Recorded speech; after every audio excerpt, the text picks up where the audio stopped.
S2 के बारे में, तो सबसे पहले एक छोटा सा इंट्रोडक्शन इलेक्ट्रोहोम्योपैथी के बारे में। इलेक्ट्रोहोम्योपैथी एक ऐसी पैथी है जो हमारी पैथी के जो फाउंडर रहे हैं डॉक्टर काउंट सीजर मैटी जी ने, उन्होंने इस पैथी को इन्वेंट किया, इस पैथी को इजाद किया, और उन्होंने दो प्रिंसिपल इस पैथी के लिए बनाए। उनके हिसाब से अगर शरीर में रस और रक्त दो सबसे इंपॉर्टेंट चीज, रस और रक्त, जिसे ब्लड और लिम्फ के नाम से जाना जाता है, डॉक्टर काउंट सीजर मैटी जी ने रिसर्च की कि अगर रस अशुद्ध हो जाता है तो शरीर में रोग उत्पन्न हो जाते हैं, और रक्त अशुद्ध हो जाता है तो शरीर में रोग उत्पन्न हो जाते हैं। तो उन्होंने रस और रक्त को शुद्ध करके रोगों को ठीक करने का एक बहुत ही यूनिक पैथी को इजाद किया, और उस पैथी में 114 प्लांट से मिलाकर 38 मेडिसिन 38 रेमेडीज को तैयार किया, और हर रेमेडी का अपना एक स्पेसिफिक वर्क। इलेक्ट्रोहोम्योपैथी की 38 रेमेडीज वो एक कॉम्प्लेक्स रेमेडीज हैं। हर रेमेडी के अंदर 8 से 10 प्लांट को एक फिक्स रेशो में मिलाकर बनाया गया है, और हर रेमेडी के अपने बहुत ही यूनिक वर्क है, अलग वर्क है, मल्टीपल डिसऑर्डर पे ये काम करती है। तो आज हम बात करने वाले हैं स्क्रोलोफोलोसो 2, एस ग्रुप की सेकंड रेमेडी S2। S2 के अंदर जो प्लांट डले हुए हैं उसमें कोकोलेरिया ऑफिसिनस, हाइड्रास्टेसिस कैडेंसिस, लाइकोपोडियम कैल्विटम, मैट्रिकेरिया चैमोमिला, नेस्टुरिटियम ऑफिसिनस, सुकुलोफुलेरिया नोडोसा, सिमलेक्स मेडिका, तुसिलागो फरफरा और वेरोनिका ऑफिसिनस। इन प्लांट को एक फिक्स्ड रेशो में मिलाकर बनाया, और इनके यूजेस कहां, यानी कि S2 को मेनली ब्लैडर डिसऑर्डर जैसे गाल ब्लैडर है, लीवर डिफेक्ट है, यह इनमें काम करती है। यह डाइजेस्टिव प्रोसेस में, यह इंटेस्टाइन को साफ करने का काम करती है, स्टमक को बैलेंस करने का काम करती है। यह एंटी स्क्रोलोफुलोसो प्रॉपर्टीज होने के कारण यह पित्त अगर किसी का इंबैलेंस हो वहां पे बहुत अच्छा काम करती है। अगर किसी को नोजिया है, एसिडिटी है, हार्ट बर्न है, वहां पे यह बहुत फास्ट रिजल्ट, यह इफेक्ट डालती है गैस्ट्रिक ग्लैंड्स पर, गैस्ट्रिक जूस पर, बहुत अच्छा काम करती है, और यह गाल ब्लैडर और इंटेस्टाइन्स और म्यूकस मेम्ब्रेन पे बहुत मिरेकल रिजल्ट्स देने का काम। यह अच्छे रिजल्ट दे सकती है अगर इसको F ग्रुप की मेडिसिन के साथ प्रयोग किया जाए नर्वस सिस्टम के डिसऑर्डर में, एक्साइटमेंट में और लीवर डिसऑर्डर। अगर हम बात करें S2 को, आप फ्लैटुलेंस, कोलिक पेन, एक्यूमुलेशन, अगर पेट में गैस बन जाती, हवा बन जाती है, पेट फूल जाता है, फ्लैटुलेंस हो जाती है, वहां पे लीवर के बीमारियों में, कॉन्स्टिपेशन में, कैथर ऑफ ब्लैडर में, ब्यूमिया में, ब्लेफराइटिस में, क्रोनिक कफ में, सिफालजिया में, डिस्पेप्सिया में, गैस्ट्रिक फीवर में, इन्फ्लामेशन ऑफ ग्लैंड में, ग्रेवल्स में, क्रोनिक गोनोरिया में, हर्निया में और बाल के झड़ने में बीमारी होने के बाद, ईचिंग में, माइग्रेन में, लेप्रोसी में, अर्टिकेरिया में, न्यूरालजिया में, नर्वस एक्साइटमेंट में, टूथ एक्ट में, पैरालिसिस ऑफ हैंड में, रूमेटिक फीवर में, रूमेटिक पेन में, स्कैबिज में, स्प्रेशन ऑफ मिल्क में, वार्ड्स में, वुंड में और अल्सर में बहुत अच्छे काम। अब बात करेंगे कि एक मेडिसिन इतनी बीमारियों में काम, लेकिन काम कैसे करती है, कौन से डाइल्यूशन में हमें इन्हें प्रयोग करना है, वो सबसे ज्यादा जानना जरूरी। सबसे पहले तो आपको डाइल्यूशन बनाने की प्रोसेस में हम बात करेंगे। डाइल्यूशन बनाने की जो प्रोसेस है, वो डाइल्यूशन बनाने की प्रोसेस में आपको क्या करना है, सबसे पहले एक D3 की किट आप लोगों के पास होनी चाहिए। D3 की किट अगर आपके पास है तो आप उसमें क्या कर सकते,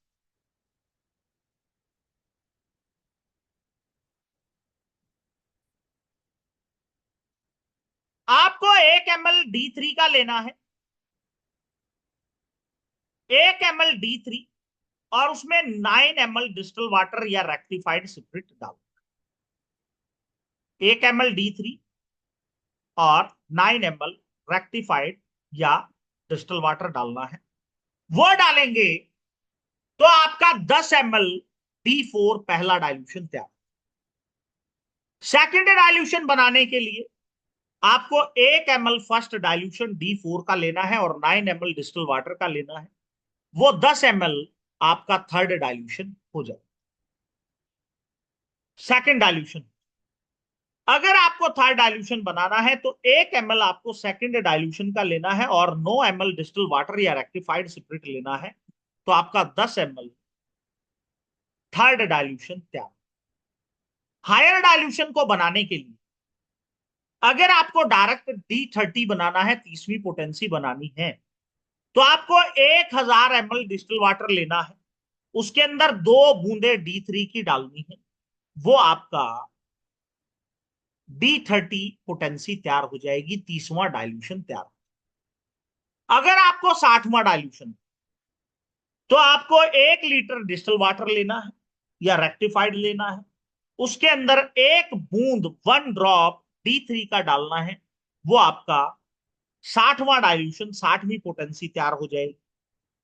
D120, अगर 120वां डाइल्यूशन बनाना है तो आपको 1 लीटर डिस्टिल वाटर के अंदर 1 ड्रॉप 60वें डाइल्यूशन की डालनी पड़ेगी, वो आपका 120वां डाइल्यूशन तैयार हो जाएगा। और अगर 180वां डाइल्यूशन बनाना है तो 1 बूंद 120वें डाइल्यूशन की डालेंगे 1 लीटर वाटर या 1000 ml डिस्टिल वाटर या रेक्टिफाइड स्पिरिट में, तो वो आपका 180वां डाइल्यूशन तैयार हो जाएगा। यानी कि हम 1 बूंद D3 की 1 लीटर में या 1000 ml में डालेंगे तो हमारा 60 डाइल्यूशन जंप करेगा, डायरेक्ट 60वां डाइल्यूशन बनेगा। ऐसे ही आपको उसको ऐड कर देना है। 60वें डाइल्यूशन की 1 बूंद डालोगे तो 120वां डाइल्यूशन, 120वें की 1 बूंद डालोगे तो 180वां डाइल्यूशन। अब बात करते हैं 200वीं पोटेंसी बना। 200वां डाइल्यूशन बनाने के लिए आपको 2 बूंद लेनी है 180वें डाइल्यूशन की और 100 ml डिस्टिल वाटर या रेक्टिफाइड स्पिरिट में डालेंगे तो आपका 186वां डाइल्यूशन हो जाए। आपको 2 बूंद लेनी है 192वां डाइल्यूशन बनाने के लिए, तो 2 बूंद 186वें डाइल्यूशन की और 100 ml डिस्टिल वाटर या रेक्टिफाइड, तो 192वां डाइल्यूशन हो जाएगा। 2 बूंद लेनी है अगर आपको 198वां डाइल्यूशन बनाना है, तो 2 बूंद 192 के डाइल्यूशन की 100 ml डिस्टिल वाटर में, तो वो आपका 198 डाइल्यूशन बन जाएगा। और 198 डाइल्यूशन से 200वां डाइल्यूशन बनाने के लिए आपको 20 बूंद 198 डाइल्यूशन की और 100 ml डिस्टिल वाटर में डालेंगे तो 200वीं पोटेंसी आपकी तैयार हो जाएगी, डाइल्यूशन तैयार। तो सबसे पहले हमने बात की डाइल्यूशन बनाने के मेथड। अब हम बात करेंगे पहले डाइल्यूशन का यूज कहां है। यानी कि H2 का पहला डाइल्यूशन जो upper stomach acidity, constipation, hay fever और डिसेंट्री पेन में बहुत अच्छा काम। सेकेंड डाइल्यूशन को आप यूज कर सकते हैं, भाई किसी को ब्लैडर में पेन है, गाल ब्लैडर का पेन, पैरालिसिस हो गया लोअर लेग्स और मेल जेनाइटल ऑर्गन्स में, या इंडाइजेशन की प्रॉब्लम हो गई, वहां पे आप इसकी सेकंड पोटेंसी डाल सकते। थर्ड और फिफ्थ पोटेंसी को आप लेप्रोसी में, हिस्टीरिया में, ट्रिम्बलिंग ऑफ लिम्स में, सेरिब्रल पेन में, क्रैम्प्स में आप प्रयोग कर सकते। फिफ्थ डाइल्यूशन को यूज करने के लिए आप, जैसे आपके पास कोई पेशेंट आया जिसको डाइजेस्टिव इश्यू स्टार्ट हो, फ्लैटुलेंस हो रही है, नोजिया, वोमिटिंग हो रही है, म्यूकस मेम्ब्रेन इश्यू हो गया है, साइनोसाइटिस हो गया, कॉन्स्टिपेशन हो रहा है, लीवर और गाल ब्लैडर में प्रॉब्लम आ रही है, पेशेंट को भूख नहीं लग रही है, ऐसी कंडीशन में स्किन की कंडीशन जैसे एक्ने है, एक्जिमा है, एंजाइटी, इंसोमेनिया है, रेस्टलेसनेस है, डायरिया, कोलिक पेन, ब्रोंकाइटिस हो गया, निमोनिया हो गया, लिम्फेटिक इश्यू हो गया, लिम्फ नोड में स्वेलिंग आ गई, स्किन पे लीजन्स हो गए, फटीग, ज्वाइंट पेन अभी स्टार्ट हुआ है इन एक्यूट फेज में, यूरिनरी इश्यू आ रहे हैं, रेस्पिरेटरी इश्यूज आ रहे हैं, वहां पे आप इसका फिफ्थ डाइल्यूशन प्रयोग कर सकते। तीसरी पोटेंसी, भाई किसी को डायरिया है, क्रोनिक डायरिया है, आईबीएस की प्रॉब्लम स्टार्ट हो गई पिछले 2 साल से 3 साल से, कोई बीमार है, जिसको फिफ्थ डाइल्यूशन दिया, आपको रिजल्ट नहीं मिल रहे हैं, एब्डोमिनल पेन आ रहा है, क्रैम्प्स आ रहे हैं, ब्लोटिंग आ रहे हैं, मोशन सिकनेस आ रही है, म्यूकस मेम्ब्रेन इश्यू हो गया, किसी को साइनोसाइटिस, ब्रोंकाइटिस, कंजक्टिवाइटिस है, वहां पे 30वीं पोटेंसी को आप प्रयोग करेंगे, आपको बहुत अच्छे रिजल्ट्स देखने को मिलेंगे। अगर 60वें डाइल्यूशन की बात, भाई किसी पेशेंट को क्रोनिक कॉन्स्टिपेशन है 5 साल से, 4 साल से, 10 साल से, वहां पे 60वीं पोटेंसी। किसी को साइनोसाइटिस है, वहां पे ब्रोंकाइटिस है, क्रोनिक ब्रोंकाइटिस है, क्रोनिक डायरिया है, एब्डोमिनल पेन, आपने अल्ट्रासाउंड करा लिया, सब कुछ करा के देख लिया, नर्वसनेस, एंजाइटी, मोशन सिकनेस, वहां पे आप इसको प्रयोग कर सकते हैं। किसी को खांसी है, क्रोनिक कफ है, क्रोनिक स्किन कंडीशन जैसे एक्जिमा हो गया, किसी को लिम्फ नोड में स्वेलिंग, सर्विकल लिम्फ नोड में स्वेलिंग आ गई, वहां पे आप इसको प्रयोग कर सकते हैं। ट्यूबरक्लोसिस अगर किसी को है, वहां पे आप 60 पोटेंसी का प्रयोग कर सकते हैं। अगर हम बात करें 100वीं पोटेंसी के बाद, एक पेशेंट को एंजाइटी या फोबिया हो या क्रोनिक साइनोसाइटिस है, भाई पिछले 10 साल से, 15 साल से आपने उसको 30वीं पोटेंसी, 60वीं पोटेंसी दी, बट रिजल्ट इज नथिंग, वहां पे आप इसको प्रयोग कर सकते हैं। एक पेशेंट है जिसको डिप्रेशन की प्रॉब्लम है, क्रोनिक डाइजेस्टिव इश्यूज हैं, फ्लैटुलेंस हो गया, ब्लॉटिंग हो गया, क्रोनिक एक्जिमा या सोराइसिस का पेशेंट है, वहां पे आप इस पेशेंट को दे सकते हैं। पेशेंट को क्रोनिक इंसोमेनिया हो गया, क्रोनिक डायरिया हो गया, इमोशनल सेंसिटिविटी हो गई, या क्रोनिक रेस्पिरेटरी इश्यूज है, सीओपीडी की तरफ पेशेंट बढ़ रहा है, वहां पे, या ट्यूबरक्लोसिस हो गया पेशेंट को, भाई 3 साल पहले ट्यूबरक्लोसिस हुआ था, फिर उसके बाद फिर उसको ट्यूबरक्लोसिस रिपीट में आ गया, वहां आप उसको 100वीं पोटेंसी का प्रयोग कर सकते हैं। चेस्ट पेन में आप इसको प्रयोग कर सकते हैं। अगर हम बात करें 200वें डाइल्यूशन के बारे में, तो 200वें डाइल्यूशन को, जहां पे आपके पेशेंट को ब्लैडर में पोलिपस हो गया, गाल ब्लैडर पोलिपस हो गया, पेशेंट को मूड स्विंग हो रहा है, इमोशनल स्टेबिलिटी हो रही है, डाइजेस्टिव इश्यूज हैं, भाई क्रोनिक चले आ रहे हैं, आपने 30वीं पोटेंसी दी but as a not result, 60 potency में रिजल्ट नहीं मिला, आप 200वीं पोटेंसी में दे सकते हैं, कोलोरेक्टल कैंसर में दे सकते हैं। इसके अलावा 200वीं पोटेंसी को आपके पास आर्थराइटिस का पेशेंट है, रोमेटाइड आर्थराइटिस का पेशेंट है, क्रोनिक सिस्टाइटिस का पेशेंट है, किडनी स्टोन का पेशेंट, या फिर क्रोनिक डायरिया का पेशेंट है, या ब्रोंकाइल अस्थमा है, आप 200वीं पोटेंसी को प्रयोग कर सकते हैं। अब यहां पे 500वें डाइल्यूशन के बारे में हम बात करें। आपके पास कोई ऐसा पेशेंट आया जिस पेशेंट को 10 साल से, 15 साल से डिप्रेशन है,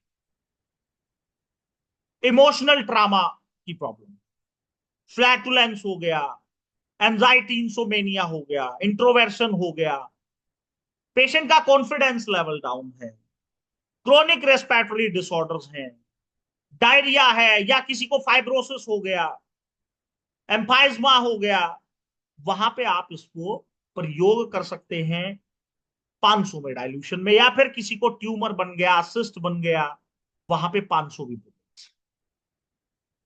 1000वां डाइल्यूशन के बारे में अगर हम बात करें, जहां पे लाइफ थ्रेटनिंग डिसऑर्डर या किसी की आर्थराइटिस के कारण डिफॉर्मिटीज और डीजनरेटिव डिसऑर्डर, किसी पेशेंट को ब्लैडर में इंफ्लेमेशन हो गई, ब्लैडर कैंसर हो गया, यूरिनरी ब्लैडर कैंसर हो गया, इंटेस्टाइनल कैंसर हो गया, ईसोफेगियल कैंसर हो गया, या फिर बैरेट ईसोफेगियल डिसऑर्डर हो गई, जहां पे म्यूकस मेम्ब्रेन अगर किसी की इफेक्ट हो रही है, चाहे वो स्टमक अल्सर से लेके हो, इंटेस्टाइनल अल्सर, टीबी से लेके हो, वहां पे आप 1000वीं पोटेंसी का प्रयोग कर सकते हैं। या ऐसे स्किन कंडीशंस जहां पे क्रोनिक डिसऑर्डर्स पेशेंट को हो रहे हो, जो ठीक नहीं हो रहे हो, वहां पे प्रयोग। अगर ग्लोबुल्स के बारे में बात करी जाए, तो 5 से 10 ग्लोबुल्स, इसके स्टमक अगर किसी को अपसेट, फाइलेरिया, मैस्टरबेशन के केस में पेशेंट को वीकनेस, पेशेंट को lack of milk of breast, भाई किसी फीमेल पेशेंट को आफ्टर द डिलीवरी मिल्क नहीं आ रहा, वहां पे आप दे सकते हैं। ब्रेस्ट के पेन में आप इसको प्रयोग कर सकते हैं। यूरिनरी स्टोन में, मेंस्ट्रुअल डिसऑर्डर में आप इसको दिन में 3 से 4 बार दे सकते हैं। अगर बात की जाए S2 को एक्सटर्नल यूज करने की, तो आपका पेशेंट है जिसको एक्जिमा या स्किन की प्रॉब्लम है, आप S2 को प्रयोग कर सकते हैं एक्सटर्नल। वुंड में, कट में, क्रैम्प्स पे, स्क्रैप हो गया, किसी को इंसेक्ट बाइट हो गया, वहां आप S2 को लगा सकते हैं। किसी को कंजक्टिवाइटिस हो गया, साइनोसाइटिस हो गया, वहां यूज कर सकते हैं। वुंड अल्सर में, सोराइसिस एक्जिमा में, किसी को हेयर लॉस हो रहा है, डैंड्रफ है, नेल फंगल है, सनबर्न हो गया, वहां यूज कर सकते हैं। ज्वाइंट पेन, आर्थराइटिस में यूज कर सकते हैं। यूरिनरी इश्यूज में, सिस्टाइटिस में, ब्रोंकाइटिस में आप S2 को एक्सटर्नल किसी ऑयल में, किसी क्रीम में, वाटर में मिलाकर, रोज वाटर में मिलाकर प्रयोग किया जा सकता है। तो दोस्तों आज का सेशन हमारा S2 के बारे में था। दोबारा मिलते हैं नेक्स्ट सेशन में। जय मैटी, जय भारत।